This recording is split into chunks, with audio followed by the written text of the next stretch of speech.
İndi bax prezident çıxışında da deyir, neftimiz qurtarır, indi biz neftdən sonra bizi böyük fəlakət gözləyir. Bu fəlakətin qarşısını almaq üçün nə etməliyik? Yeni texnologiyalara keçməliyik, o yeni texnologiyaların o məktəblərini qurmalıyıq. Bəli, zavodlar tikilməlidir. Ermənistanda tikilir. Bəli. Süni intellekt hazırlanmasına bağlı. İndi qardaş, indi onların da hamısını yeyiblər da. Orada da pul ayırıb. Azərbaycan o qədər pul ayırıbdır ki, şeylərə, yəni hər cür sahəyə. Məsələn, süni intellektə, nə bilim, müxtəlif o məsələlərə bir xeyli pul ayrılıbdır. Amma onların belə hamısı yeyilib. Bəs indi yaxşı, bunun qarşısını almaq lazım. Bunun qarşısını almaq üçün mütləq cəza mexanizmi ortaya çıxmalıdır, cəzalandırılmalıdır. Cəza islah edici. Cəzanın məqsədi kimisə cəzalandırmaq deyil. Məsələn, bir insana 5 il iş verirsən, adam işi eləyibdir, qanunsuzluğu törədibdir, çıxıb gedibdir da bu iş. Sən ona 5 il iş versən də bu onun törətdiyi cinayət geri qayıtmayacaq, verməsən də. Amma sən ona cəza verirsən. Niyə verirsən?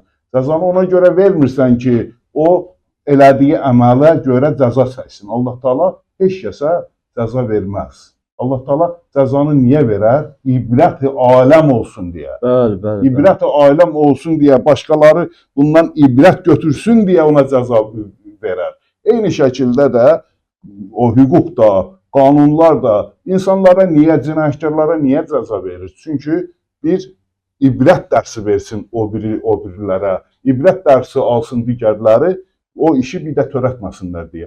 Yəni, cəzasızlıq mühiti bu cür prosesləri yaradan əsas səbəblərdən biridir. Həmin o cinayəti törədənlər ki, prezidentin özü də etiraf edir ki, o cinayətlər törədilibdir və o cinayəti törədənlər mütləq cəzalandırılmalıdırlar ki, həm özləri islah olunsunlar, həm də onlara görə ətrafları da, o hadisəni görənlər də islah olunsunlar.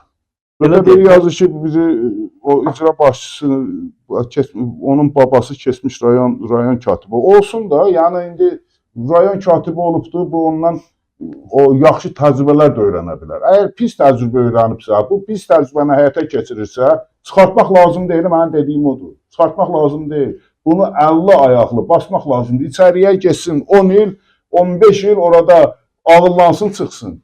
Vüqar Məmmədovu çıxardıb onu basmaq lazımdır içəriyə. Bəli. Biri həmən o Nəsimi rayonunun icra başçısını, birini də bir dənə Vüqarı 2 dənə şeylə əvəz eləmək olar. İcra başçısı. Biri də bu Naxçıvanın nümayəndəsinin. İkisini də basın da, arasında 10 il verin. Bu da Vüqarın cinayətinin kəfarəti olsun.